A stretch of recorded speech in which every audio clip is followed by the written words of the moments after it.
दूर किसी जंगल में तरह तरह के पक्षी रहते थे। उन दिनों वो पक्षी बहुत परेशान थे क्योंकि आजकल जंगल में भोजन की बहुत कमी हो गई थी। इसी बात को लेकर एक दिन सारे पक्षी एक जगह इकट्ठे होते हैं। दोस्तों, अब हमें कुछ न कुछ तो करना होगा क्योंकि अब भोजन हमें यहाँ से तो मिलने वाला नहीं है। तो चिड़िया, क्यों ना हम दूसरे जंगल पर आवाज कर जाएं? नहीं नहीं, मैं अपना घर छोड़कर कहीं और नहीं जा सकता। चाचा कबूतर ठीक ही तो कह रहा है। बड़ी मुश्किल से हमने भी अपना घर बनाया है। अगर हम खोज करें तो हमें इसी जंगल से भोजन मिल सकता है। हम सब भोजन की खोज में जंगल का कोना कोना खोजते हैं। ऐसे हम सब मिलकर भोजन की खोज कर सकते हैं।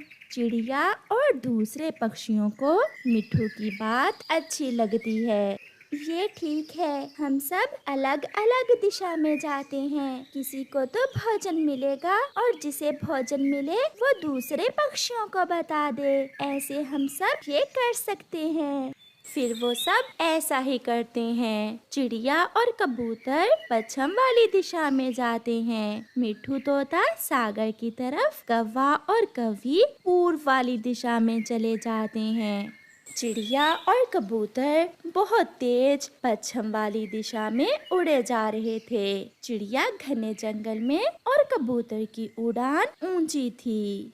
ऐसे ही मिट्ठू तोता भी आगे बढ़ रहा था। वो सब एक दूसरे के लिए और अपने लिए भोजन की खोज कर रहे थे। कौवा और कौवी भी उड़ते हुए पूर्व वाली दिशा में पहुंच जाते हैं। वहां एक पक्षी बैठा हुआ था। गोरी और कालू उस पक्षी के पास रुक जाते हैं। भाई जी, बहुत मुसीबत के मारे हैं, भूखे हैं, क्या यहाँ कहीं भोजन मिल सकता है? आप कहाँ से आए हो? पहाड़ों की तरफ से। हम पहाड़ों के पास रहते हैं। आप ठीक दिशा में आ गए हो। यहाँ से थोड़ी ही दूर वो जो सामने बड़े बड़े पेड़ हैं, उनकी दूसरी तरफ एक खेत है। उस खेत में ढेर सारे दाने हैं और फलों के पेड़ भी। आप वहाँ जाकर दाना या फिर फल खा सकते हैं। ये सुनकर कौवा और कौवी बहुत खुश होते हैं और आगे बढ़ते हैं। बड़े पेड़ों की दूसरी तरफ जाकर कौवे और कौवी को तो अपनी आंखों पर विश्वास ही नहीं आ रहा था क्योंकि वहाँ दाना, पानी और फल सब कुछ था। कालू, कालू, क्या मैं सपना तो नहीं देख रही हूँ? नहीं गोरी, सच है। चलो पेट भर के फल खाते हैं। फिर कौवा और कौवी पेट भर के फल खाते हैं। कालू, हमें तो बड़ा खजाना मिल गया है। गोरी, क्यों ना हम इन फलों और दाने का दूसरे पक्षियों को ना बताएं। ऐसे हम खाएंगे मजे मजे के फल और दूसरे सब पक्षी मरेंगे भूख से। मुझे भूखा चाचा कबूतर बहुत अच्छा लगेगा। चलो अब अपनी चोंच साफ करो और हम वापस जाते हैं। फिर कौवा और कौवी अपनी चोंच साफ करते हैं और वापस चले जाते हैं। मिट्ठू भी सागर वाली दिशा की खोज करके वापस आ गया था। चिड़िया और कबूतर भी वापस आ जाते हैं। वो बहुत थके हुए थे मगर उन्हें कुछ भी खाने को ना मिला था। मिट्ठू, कुछ मिला? नहीं चिड़िया और कबूतर, मुझे तो कुछ नहीं मिला। क्या तुम्हें कुछ मिला है? नहीं दोस्त, हम तो थक गए उड़ उड़ कर, मगर एक दाना भी खाने को नहीं मिला। इतनी देर में कौवा और कौवी भी वहाँ पहुँच जाते हैं। दोस्तों, मिला कुछ? नहीं गौरी, हमें तो कुछ भी नहीं मिला। हम तो थक गए हैं। और तुम्हें ना भी कबूतर, पूर्व वाली दिशा का जंगल पूरी तरह सूख चुका है। वहाँ तो ना दाना है, ना पानी और ना ही कोई फल। तुम दोनों की शक्ल से तो ऐसा लग रहा है जैसे पेट भर के खाया हुआ हो। नहीं, हमने तो कुछ भी नहीं खाया। चलो अब घर जाते हैं, कल देखेंगे क्या करना है। ऐसे शाम के वो सब अपने अपने घरों को चले जाते हैं। मम्मा, क्या आज फिर दाना नहीं मिला? नहीं बेटी, पूरा जंगल घूम लिया सबने, मगर आज फिर कुछ भी नहीं मिला। कोई बात नहीं मम्मा, कल हमें दाना जरूर मिल जाएगा। मैं अपनी मम्मा को तंग नहीं करूंगी, मैं भूखी ही सो जाऊंगी। ऐसा कहते हुए गुड़िया भूखी ही सो जाती है। मगर मम्मा चिड़िया को नींद कैसे आ सकती थी? वो अपनी बेटी को भूखा सोए देख कैसे सो सकती थी? पापा, पापा, क्या मिला कुछ? आहिस्ता आहिस्ता बोलो जग्गू। ऐसा कहते हुए गोरी कव्वी अपने पंख के नीचे से मीठा फल निकालकर जग्गू को दे देती है। मीठा फल, मीठा फल। चुप कर जाओ जग्गू, और किसी को बताना ना कि तुमने मीठा फल खाया है। नहीं पापा, मैं किसी को नहीं बताऊंगा। ऐसा कहते हुए जग्गू मीठा फल खा लेता है। गोरी, कितने भूखे थे सभी पक्षी, मुझे तो उन पर दया आ रही थी। अब उन्हें बताना देना कि हमने पूर्व वाली दिशा में भोजन ढूंढ लिया है। ऐसे वो सब मिलकर वहाँ चले जाएंगे और सारा भोजन खा जाएंगे। ऐसे कौवा और कौवी हंसने लग जाते हैं। मिठू, मिठू तोता तो भूख से चकरा रहा था। और चिड़िया की बेटी तो आज भी भूखी ही सोई होगी। फिर दूसरे दिन सब पक्षी फिर से इकट्ठे होते हैं। कौवे और कौवी, आज हम ये जंगल छोड़कर दूसरे जंगल में किस्मत आजमाने जाएंगे। हो सकता है हमें वहाँ से कुछ खाने को मिल जाए। चिड़िया, आप जाएं, आज मैं तो कालू जी के साथ अपने मैके जा रही हूँ। सब भूख से मर रहे हैं और तुम मैके जा रही हो? तो क्या तुम्हारे पेट में दर्द हो रहा है? मैं क्यों ना मैके जाऊं? आज से हम आपके साथ भोजन की खोज को नहीं जाएंगे, आप जाएं। ये सुनकर कौवे और कौवी के सब दोस्त बहुत हैरान हो जाते हैं। कौवा और कौवी वहाँ से चले जाते हैं। दूसरे दिन पक्षी जाने ही वाले थे कि कौवे और कौवी का बेटा जग्गू कौवा वहाँ आ जाता है। आंटी चिड़िया, मेरे मम्मा पापा कहाँ गए हैं? जग्गू बेटा, वो हमारे साथ लड़ाई करके यहाँ से चले गए हैं। आंटी, आंटी, कल मेरी मम्मा मेरे लिए मीठा फल लाई थी, बहुत मजे का था मीठा फल। जग्गू कौवे की ये बात सुनकर सब पक्षियों के कान खड़े हो जाते हैं। क्या जग्गू सच? हाँ कबूतर चाचा, मगर मेरे मम्मा पापा को ना बताना कि मैंने आपको ये बात बताई है, वरना वो मुझे मारेंगे। और अंकल, मम्मा और पापा बात कर रहे थे कि पूर्व वाले जंगल में जो फल हैं उनका आपको नहीं बताना। अच्छा, तो अब पता चला वो कौवे लड़ाई करके यहाँ से क्यों गए हैं। चलो सब उनके पीछे ही पूर्व वाली दिशा में चलो। फिर सब पक्षी कौवों के पीछे जंगल की पूर्व वाली दिशा में जाते हैं। वो सब बड़े पेड़ों के उस पार जाते हैं। उनकी आंखों के सामने तरह तरह के फल और दाना था। कौवा और कौवी एक अमरूद के पेड़ पर बैठे हुए अमरूद खा रहे थे। कौवा और कौवी दूसरे पक्षियों को वहाँ देखकर बहुत शर्मिंदा होते हैं। लालची कौवो, बड़ी गलती थी हमारी जो हमने तुम जैसे लालची पक्षियों से दोस्ती की।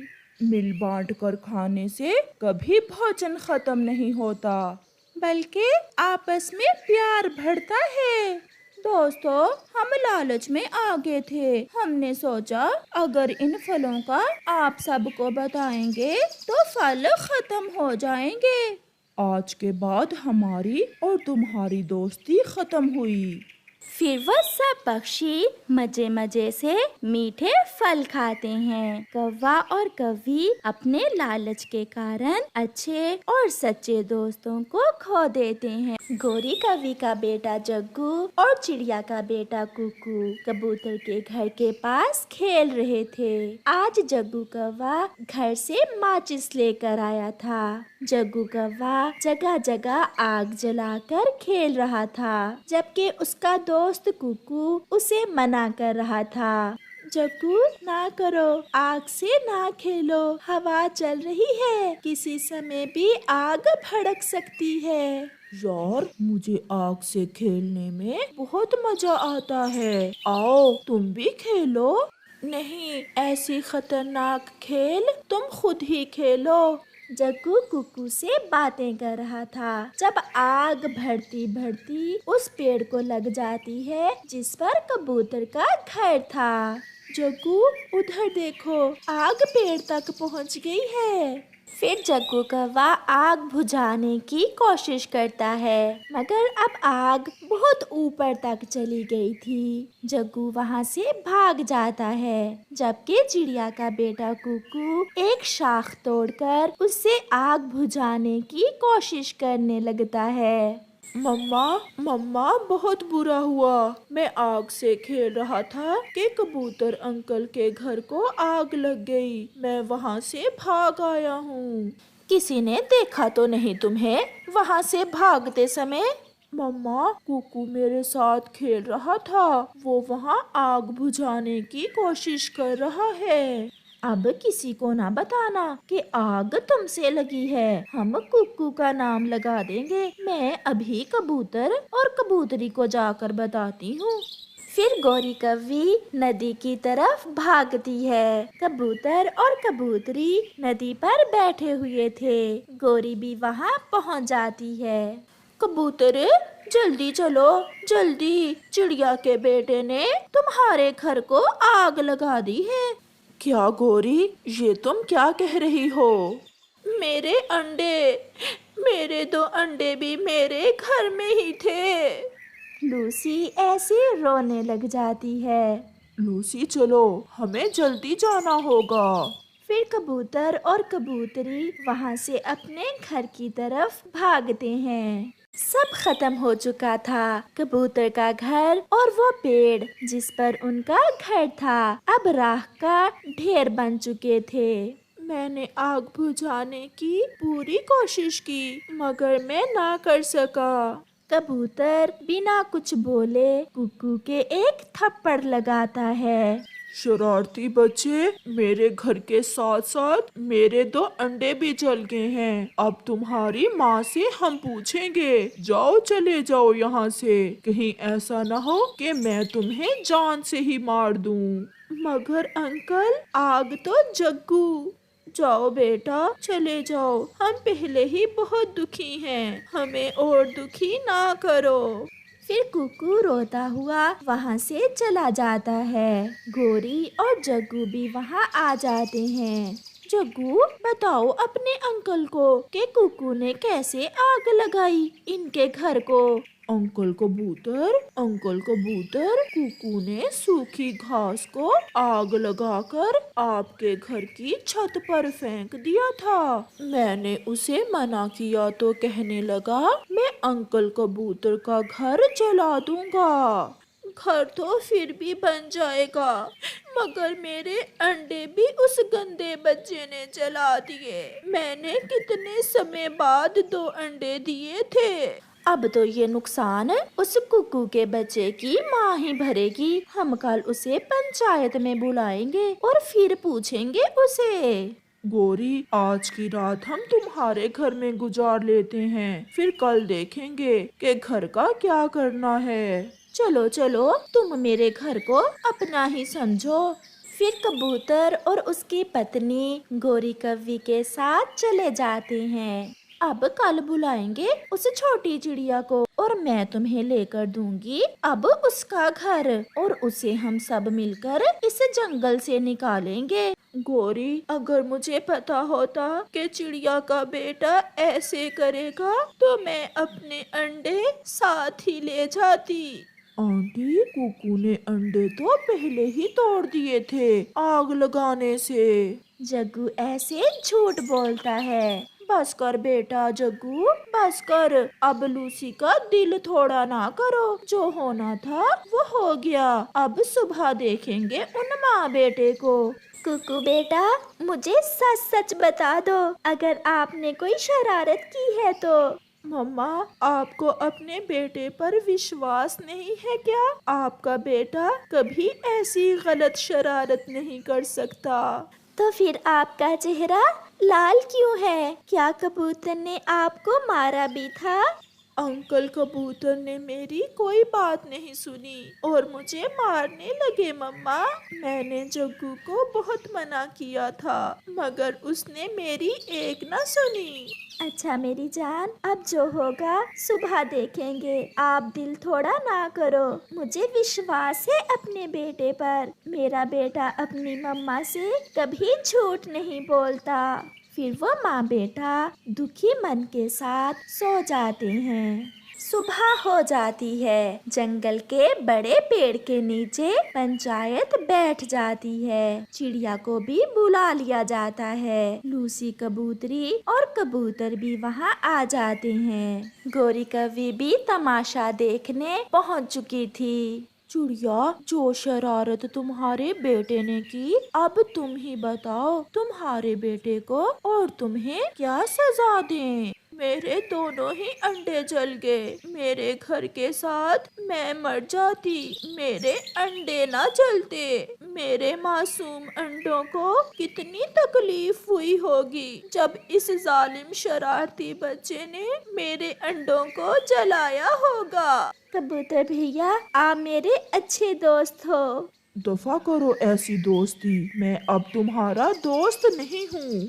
लूसी, मैं आपका दुख समझ सकती हूँ, मगर मेरी बहन, आपके घर को आग कुकू ने नहीं बल्कि गोरी के बेटे जग्गू ने लगाई थी। अपनी जबान यहीं रोक लो। मुझे गोरी कहते हैं। अगर एक शब्द भी मेरे बेटे के बारे में अपनी जबान से निकाला तो जान से मार दूंगी। लंबी टांगों वाली चुड़ैल, निकालो इसे जंगल से। अगर अपने अंडे और घोंसले इसके बेटे से बचाने हैं तो। चिड़िया, जो हुआ अब उसकी माफी नहीं हो सकती। अब हम सब ने फैसला कर लिया है कि तुम्हारा घर कबूतर और उसकी पत्नी को दिया जाए और तुम्हें इस जंगल से निकाल दिया जाए। खूब, बहुत खूब न्याय किया है आप सबने। एक बेगुनाह को घर से तो निकाला ही है, साथ साथ जंगल से भी निकाल रहे हो। चलो बेटा चले। जिस जंगल में ऐसे जालिम पक्षी रहते हो, मैं भी वहाँ रहना नहीं चाहती। मम्मा, हम माफी मांग लेते हैं। मम्मा, इनसे कहें कि मुझे मार लें। कबूतर अंकल, जितना दिल चाहे आप मुझे मार लें, मगर हमें इस जंगल से ना निकालें। मुझे पता है मेरी मम्मा ये जंगल छोड़कर मर जाएंगी। चलो बेटा चले। फिर चिड़िया अपने बेटे को साथ लेकर वहाँ से चली जाती है। सब पक्षी चिड़िया को जाते हुए देख रहे थे, मगर कोई भी उसे नहीं रोकता। चिड़िया बहुत दूर निकल जाती है और दूर पहाड़ों के पास एक पेड़ पर अपना छोटा सा घर बनाकर रहने लगती है। मम्मा, ये सब मेरी वजह से हुआ है ना? नहीं बेटा, ये सब आपकी नहीं बल्कि मेरी वजह से हुआ है, क्योंकि मैंने गलती की दोस्त बनाने में। मैंने सारी जिंदगी ऐसे दोस्तों पर विश्वास किया जिनमें से किसी एक ने भी मेरी आंखों में सच्चाई नहीं देखी। कुकू बेटा, अब आप सब भूल जाएं। अब वो पक्षी मुझे वापस बुलाएं भी तो मैं वहाँ उनके साथ नहीं रहना चाहती। मम्मा, मैं हूँ ना अपनी मम्मा का सच्चा दोस्त। और मुझे किसी की जरूरत नहीं है। चिड़िया के साथ बहुत बुरा हुआ, किसी ने भी उसका विश्वास नहीं किया। चिड़िया को अपने दोस्तों से इंसाफ नहीं मिला, मगर वो जानती है कि प्रकृति हमेशा इंसाफ करती है। हमेशा सच का साथ दें, और जिसे आप गुनहगार ठहरा रहे हैं उसे अपने लिए कुछ बोलने का मौका तो दें। आपका धन्यवाद।